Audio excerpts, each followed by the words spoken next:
2014 का चुनाव हुआ, आप सबने वोट दिया, किसको दिया ये नहीं पूछ रहा मैं, लेकिन वोट तो दिया ना आपने। एक सरकार बनी, जैसे पहले बनती रही है, इस बार भी एक सरकार बनी। अब ये सरकार बनी तो इत्तेफाक की बात है कि उसका हेड जो था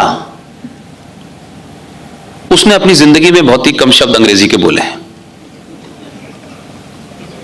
वो शुद्ध खांटी 24 कैरेट का हिंदी भाषी आदमी है और उसे अपने होने पे कोई कॉम्प्लेक्स नहीं है। इसका देखिए मैं क्या कहना चाहता हूं, जो सिंह साहब ने कहा है मैं उसको आगे बढ़ा रहा हूं।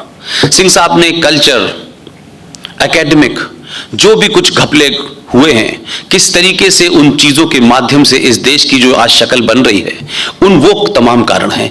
मैं आज के दौर का हूं, उससे आगे बात कहना चाहता हूं। जब 2014 के चुनाव में एक पार्टी तो पहले भी जीती थी, 2002 में जीती थी, तब किसी ने यह बात नहीं कही थी। 2014 के चुनाव के बाद एक पार्टी जीती, उस वक्त भी पार्टी में शायद कम लोगों का इंटरेस्ट रहा होगा, लेकिन पार्टी का सदर उस जीत के बाद देश भर में आपके अखबारों ने बड़ी समीक्षा की और एक अखबार जो है आपके यहां का वो भी समीक्षा करता है। नहीं करें, मुझे उस पर कोई एतराज नहीं है, लेकिन कुछ हद तक ईमानदारी की बात भी कहने की हिम्मत होनी चाहिए आप में। मेरा दुश्मन भी अगर अच्छी बात कहेगा तो मुझे ईमानदारी से एक्सेप्ट करनी चाहिए। अगर आप पढ़े लिखे हैं और ये कहते हैं कि आप पढ़े लिखे कौम के लोग हैं, आप जागृत समाज हैं, आप जिंदा कौमें हैं, तो फिर इस बात का ध्यान रखिए।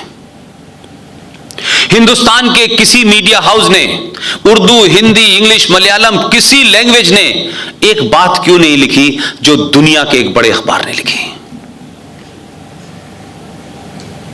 आपकी सरकारों की समीक्षा हुई, इसलिए आई, उसलिए आई, ये हुआ, वो हुआ, फलाना हुआ, लेकिन वॉशिंगटन पोस्ट ने 2014 के अपने एडिटोरियल में भारत के चुनाव की समीक्षा पे एक एडिटोरियल छापा और उसमें कहा कि 70 साल के बाद भारत में पहली भारतीय सरकार बनी है।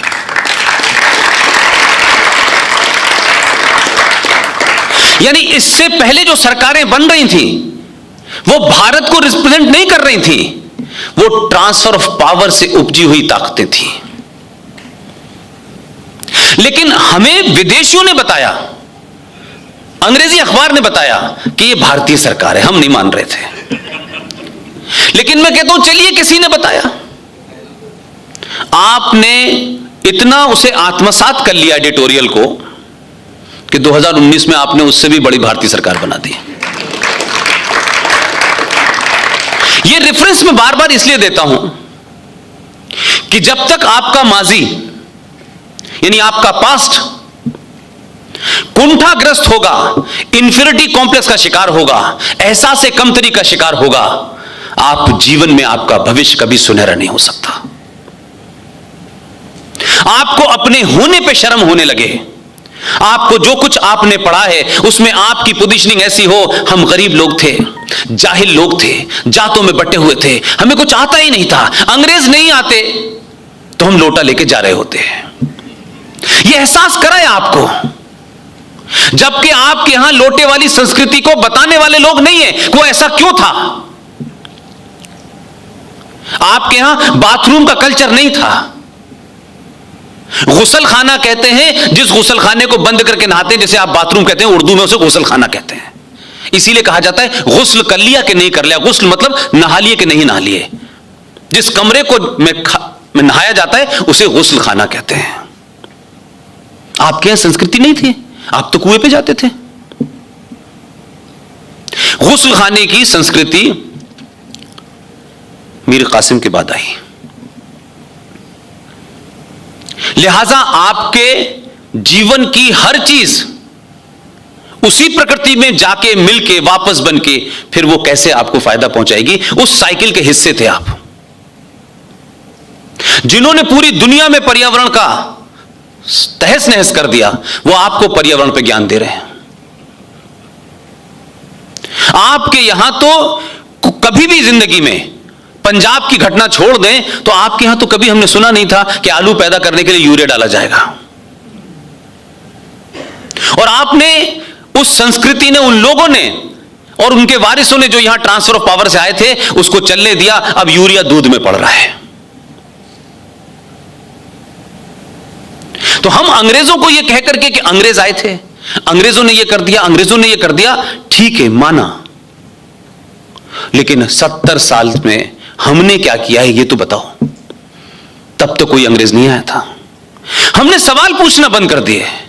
हमें एक किताब दे दी गई, ये संविधान है, अरे उसको खोल के तो देखो भाई, उसको थोड़ा बहुत पढ़ो। अगर उसमें कोई ऑब्जेक्शनेबल बात आपको लगती है तो कहिए। यह अजीब पाखंड है हमारे देश का कि गांधी जी के पर्सनल लाइफ के ऊपर कोई किताब लिख देगा तो हम जो है किताब मजे ले लेके पढ़ते हैं। लेकिन आपने कभी क्या किया है 70 साल में,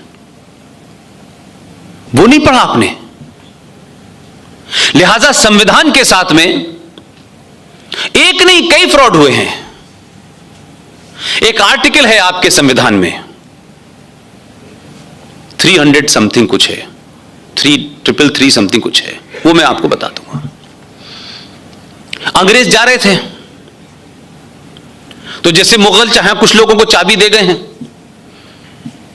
कि उनकी प्रॉपर्टी वक्फ प्रॉपर्टी में आएगी, तो ये वक्फ प्रॉपर्टी के नाम पे जो मुगलों ने यहां रूल किया वो प्रॉपर्टी आपने एक धर्म के लोगों को दे दी कि ये अब आपकी है। इसी तरीके से जब अंग्रेज जा रहे थे, क्योंकि आपका संविधान जो है independent act, India independence act 1935 की फोटोकॉपी है, तो भारत पे कैसे राज करना है ये तो आजादी मिलने से पहले तय हो गया था। तो फिर ये आजाद भारत में कौन सा संविधान में, हाँ कुछ लोगों ने साइन वाइन करे हैं, कुछ ऊपर नीचे कराए, कुछ रिजर्वेशन जोड़ दो, ये कर दो, इसके अलावा बाकी तो वैसे ही है। उसमें कोई मेरा ख्याल है कि 333 करके है, उसमें यह कहा गया कि हम जा रहे हैं, हम जब यहां आए थे तो जैसे बाबर आया था, अकबर आया था, औरंगजेब आया था, तो अपनी बेगम साहिब को तो साथ नहीं लाया था। ऐसी बहुत सारे अंग्रेज भी आए थे, तो उनकी नाजायज औलादें, मैं ये शब्द इसलिए इस्तेमाल कर रहा हूं ताकि कोई कंफ्यूजन न रहे, क्योंकि इसमें जैसे ही मैं सेकुलरिज्म का मुलम्मा चढ़ाऊंगा तो आधे आप कंफ्यूज हो जाएंगे। वो यहां रहे, उनकी जो औलादें थी, आप देखिए कि कितने समझदार लोग हैं, खुद तो वहां चले गए, इन्हें यहां छोड़ गए, और भारत के संविधान में एक प्रोविजन कर दिया गया एक आर्टिकल के माध्यम से कि ये दो लोग जो हैं भारत की लोकसभा में राष्ट्रपति इनको नॉमिनेट करेगा, इन्हें एंग्लो इंडियन कहते हैं। मतलब उनका क्या कहना था भाई, वो यहां किस लिए थे वो। और अब 70 साल में, तो वो तो चले गए काफी साल पहले, फैमिली प्लानिंग का भी बीच में काफी दौर चला, लेकिन अब तो वो मिल नहीं रहे ढूंढे से, एंग्लो इंडियन कहां हैं, ढूंढना पड़ता है उन्हें। लेकिन क्योंकि वो प्रोविजन हो गया है संविधान में, तो चला रहा है कि दो लोग लोकसभा के अंदर राष्ट्रपति नॉमिनेट करेगा, क्योंकि वो एंग्लो इंडियन है, उनके रिप्रेजेंटेटिव है, आज तक पीछा नहीं छोड़ा उन्होंने। लेकिन हमने ये सवाल नहीं पूछा भाई अब कौन है ये। अरे हमारे देश में तो बहुत सारी ऐसी जातियां हैं कि जो कि अपना रिप्रेजेंटेटिव चुन के नहीं भेज पाती हैं, उनको नॉमिनेट करने की चिंता नहीं हमारे यहां, उस पर सवाल नहीं किसी ने उठाया। इसमें सब लोग एक साथ हैं। ये सवाल उठाते ही कुछ लोग हम जैसों को कहेंगे ये जो है ये राइट विंगर हैं, ये हिंदुस्तान के अंदर डिवाइड की बात करते हैं, ये इस्लाम के खिलाफ है, ये मुसलमान के खिलाफ है। दोस्तों, 5 राज्यों में चुनाव होने वाले हैं। तमाम दलों के बीच सियासी जंग भी देखने को मिल रही है। एक दूसरे पर आरोप प्रत्यारोप का दौर भी चल रहा है। यहां तक कि संसद में भी हो हल्ला मचा हुआ है। नेताजी तो कुछ इतने गुस्से में आ गए कि किसी ने रूल बुक फेंक दी तो कोई श्राप देने लगा। अब इस तनातनी के बीच एक तरफ पीएम मोदी शिवसेना के नेता से मिले तो दूसरी तरफ योगी ने अखिलेश यादव को फोन मिला दिया। हालांकि कभी गठबंधन का हिस्सा रही शिवसेना आज भाजपा से अलग है और बीते कुछ महीनों में दोनों दलों के बीच जुबानी जंग भी तेज होती दिखाई दी। ऐसा कोई मौका नहीं जब दोनों दलों ने एक दूसरे पर तंज कसने में कोई मौका छोड़ा हो। दोनों पार्टियों के तकरार की चर्चा पूरे प्रदेश में हो रही है। हालांकि प्रधानमंत्री नरेंद्र मोदी ने शिवसेना के नेताओं के साथ अपने निजी संबंध को तोड़ने के मूड में नहीं दिखाई दे रहे हैं। बता दें कि 22 दिसंबर बुधवार को अनिश्चितकाल के लिए लोकसभा स्थगित होने के बाद उन्होंने शिवसेना नेता विनायक राउत से मुलाकात की और मुख्यमंत्री उद्धव ठाकरे का हालचाल जाना। बता दें कि लोकसभा स्थगित होने के बाद अध्यक्ष कक्ष में सदन के नेताओं की बैठक हुई। इस दौरान प्रधानमंत्री मोदी शिवसेना नेता विनायक राउत के पास आए और 61 वर्षीय उद्धव ठाकरे का हाल जाना। उन्होंने पूछा कि क्या हाल ही में हुई सर्वाइकल स्पाइन सर्जरी के बाद ठाकरे की हालत में सुधार हो रहा है। इस बैठक में प्रधानमंत्री के अलावा वरिष्ठ मंत्री राजनाथ सिंह और अमित शाह भी मौजूद थे। गौरतलब है कि सर्वाइकल स्पाइन सर्जरी के बाद उद्धव ठाकरे स्वास्थ्य लाभ ले रहे हैं। एक तरफ मोदी ने राजनीति से परे होकर शिष्टाचार दिखाया, तो दूसरी तरफ सीएम योगी ने भी अपने प्रतिद्वंदी अखिलेश को फोन घुमा दिया।